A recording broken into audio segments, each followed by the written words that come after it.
पुण्याहून मुंबईकडे जाणाऱ्या एका रात्रीच्या लक्झरी बसमध्ये घडलेल्या घटनेने प्रवाशांमध्ये भीती आणि संशयाचे वातावरण निर्माण झाले आहे.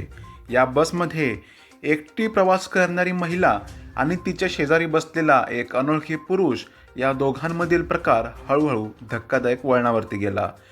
बस सुरू झाल्यानंतर काही वेळाने त्या पुरुषाने महिलेबरोबर बोलण्याचा प्रयत्न केला. सुरुवातीला तो सभ्यपणे बोलत होता, पण काही मिनिटातच त्याचे शब्द बदलू लागले.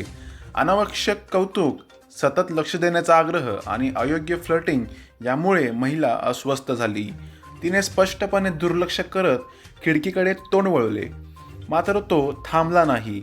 थोड्याच वेळात बस रस्त्यांवरील खड्ड्यांमुळे हलू लागली आणि याच संधीचा फायदा घेत त्या पुरुषाने वारंवार शारीरिक जवळीक साधण्याचा देखील प्रयत्न केल्याचा आरोप आहे.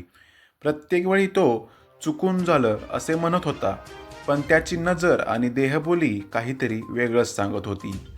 रात्री साधारण 2:30च्या सुमारास बस एका निर्जन भागातून जात असताना बसमधील दिवे आणखी मंद झाले. बहुतेक प्रवासी झोपेत होते. याच संधीचा फायदा घेत त्याने महिलेच्या प्रायव्हेट पार्ट्सला स्पर्श करत शारीरिक सुखाची देखील मागणी केल्याचा आरोप आहे. या घटनेनंतर परिसरात मोठी चर्चा सुरू असून नागरिकांमध्ये चिंता व्यक्त केली जात आहे.